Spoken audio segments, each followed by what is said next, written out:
What's cracking, everybody? XehrFelrose here, bringing you some Pokemon Go Battle League content. In today's video, we're putting the boom in BOOMBURST, baby, with SHADOW EXPLOUD on this team submitted to us by 3669. Trainer, thank you for submitting these battles. We've got a very fun set of games in store for us, I have a feeling, because SHADOW EXPLOUD hits incredibly hard and also gets hit incredibly hard. But this first battle, we've got our Azumarill against a Powder Snow Shadow Alolan Sandslash. We're going to Trainer go straight into the Dunsparce. The opponent is going to answer with a Kanto Marowak, something that I don't have and I'm very jealous of not having. But the Dunsparce here is going to function as a good spot, being able to draw out those fighting type Pokemon that are in the meta at the moment for the Azumarill to kind of come in and deal with, and hopefully there's only one fighter in the back and XehrFelrose can have some fun. Obviously, this is not a climbing team.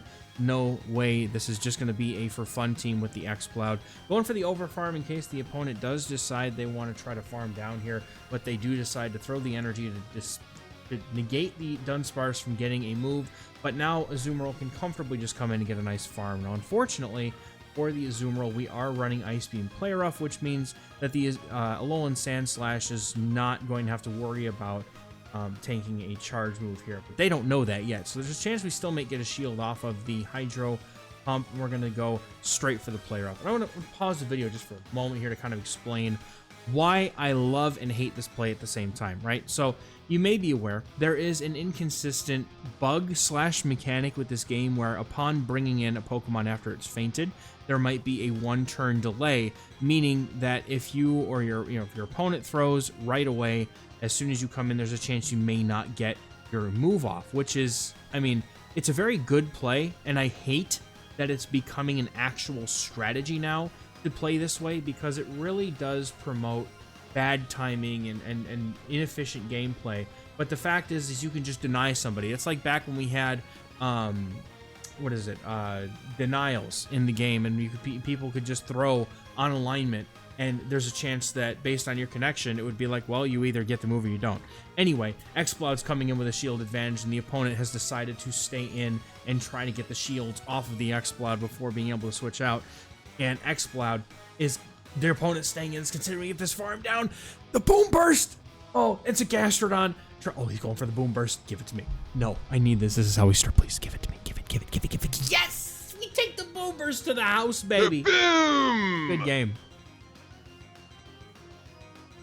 Getting into the next game, we got a Azumarill on the lead versus a Talonflame. Really nice lead here. We have a couple of ways to deal with the Talonflame. The opponent decides to save switch into an Alolan Raticate, which is definitely a losing matchup for the little rat here. But the reason why this is okay is because we have Dunsparce in the back to still align against the Talonflame.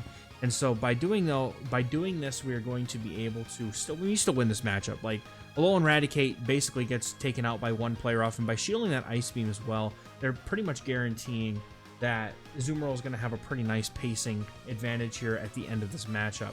So going for the Play Rough here on good timing, throwing one bubble and then the move, and we're going to see the Azumarill hopefully land it. Then the opponent wants to go 2 shields deep with the Shadow Rat to try to win switch here. Is Hyper Fang going to do it? This Azumarill's already at its Play Rough, and the opponent does not have 2 Hyper Fangs loaded. It takes a little bit longer than that.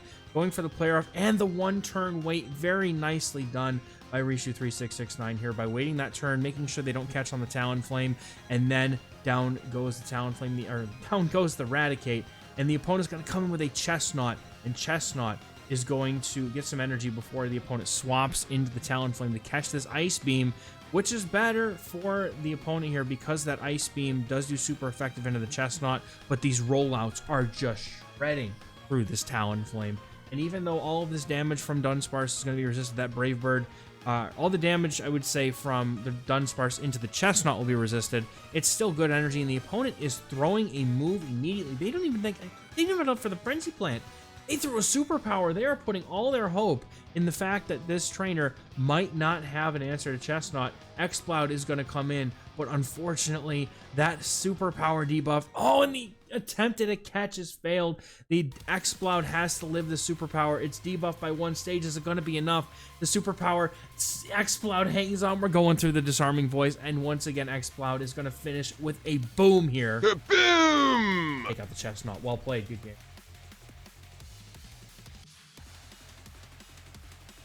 Getting into the next game here, we're going to have a Zoomerol on the lead versus a Kanto Marowak. Unfortunately, this is not a shadow for the opponent, as that's pretty much how I feel as well, man.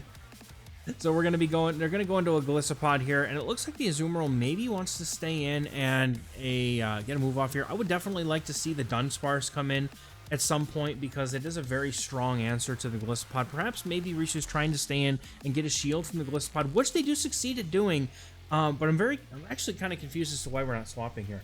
Gliscopod is a very nice safe swap, but because it has that Shadow Claw fast move damage, both of these normal types in the back would be very strong against it. Now, Dunsparce would do very well here, and at some point, there's the swap to Dunsparce, but the switch timer's now been misaligned, and by keeping the Dunsparce now, if you were able to keep the Dunsparce away from the Marowak, it would have had a lot more play, and if you could have left that matchup with the Gliscopod with some energy to threaten the Kwak after coming back in. But now the Zoomerol has been used up, and so we're gonna have to see how Rishu decides to deal with the rest of this game, as Zoomerol can come in and get a farm down on this on the Marowak, but now because it's so low, it might have to risk being taken out by a Bone Club. Now, a non-Shadow Bone Club, I actually don't think this is enough damage to knock out. And it's not. The Dunsparce is holding on with 1 HP. This trainer going for that drill run, hoping to get this knockout or a shield. The opponent decides to just let the Kwak go, and that's an Azumarill coming in against this Drifblim. But Drifblim is not going to like what it's going to see in the back. XehrFelrose is going to have a great time. Now, if we had an opportunity to react a bit to the swap into the Drifblim, maybe swapping in the XehrFelrose right away. I think that was just an instantaneous switch here. The opponent deciding not to play this out. It's going to be good games. Astonish is going to take out the Drifblim. Getting into the next game, we got Jumpluff on the lead here. This is a pretty uncomfortable lead, only because XehrFelrose is XehrFelrose, and it's very, very, very glassy, and doesn't really have any really great play into the Jumpluff. The Dunsparce is going to be our safe swap here, and it's going to draw out this Diggersby. This is a pretty nice thing to draw out here, because the normal typing on the Diggersby would double resist the Astonish damage from XehrFelrose, meaning that now XehrFelrose doesn't have to deal with an opposing normal type, but the attack drop on the Scorching Sands is painful. But Dunsparce is going to try to do as much damage as it can in this matchup before going down, as I reckon we're probably not going to be able to do much more than just get a couple more drill runs off before going down. The opponent going for another Scorching Sands. No debuff this time, thankfully, but they're going to be able to quick attack down from this range and put some damage into the Azumarill, and I think we're just going to have to put it all on the back of the XehrFelrose and just hope that in the back it can do well. Azumarill is going to come in, take some damage here, and that's what Azumarill is going to do here. It's going to be the damage sponge.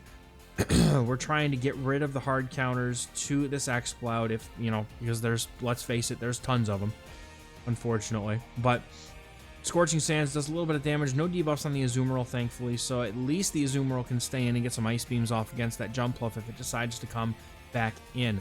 Now, if this is Jumpluff, I have a chance. I have a feeling there might be a Dunsparce in the back, given how I've seen this team before. The opponent is going to be farming up some energy here and going for the double Ice Beam on the Azumarill. I like throwing on alignment here just to make sure you get the move off and get the shields. Now you stay in, threaten with another Ice Beam. The opponent does decide to just go for the energy. Regardless of what throws here, I think we just go into the XehrFelrose and try to sweep. 2 shields to 0. We just shield everything and hope for that Boomburst sweep going into the XehrFelrose. The opponent has the Dunsparce. Oh no, that's unfortunate. They're going to be able to massively outpace in this matchup, and you have to shield everything. Feels super bad, man. But Boomburst does a ton of damage, and this is Shadow EXPLOUD we're talking about here. So let's see how much this does to a Dunsparce. Is it going to be enough? Oh, it's so close. Oh no, but wait. Can Azumarill get to an Ice Beam against the opponent's wait. Hold everything. Are we getting to this Boomburst? Oh, they're going to have to go in. They got to go for the energy, though. Is this Boomburst going to be enough to knock out a Jumpluff? Is Boomburst going to knock it out of this? I got to see this. Oh, we get the Ice Beam off. That's even better. Now you don't even have to go for the Boomburst. The opponent, unfortunately, unable to take out with that Aerial Ace. Azumarill just too bulky, and the Disarming Voice is ready to go. This is going to take out the Jumpluff, and that's going to be another great game here. Well played.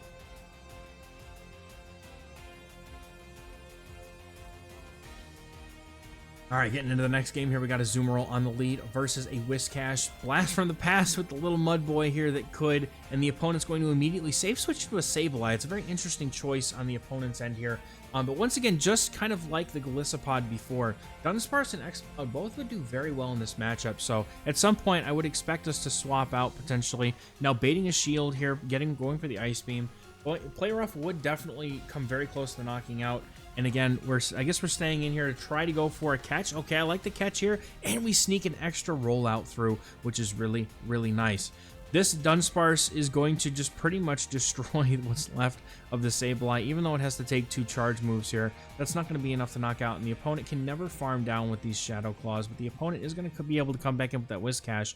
That's the one downside of not swapping out right away, is with this new switch timer being down to 50 seconds as it is, opponents can freely just kind of abuse that switch timer if it's misaligned at all, and that actually puts the Whiscash in a very nice spot here to be able to get some energy against this Dunsparce and come in with the Azumarill halfway out of its HP here.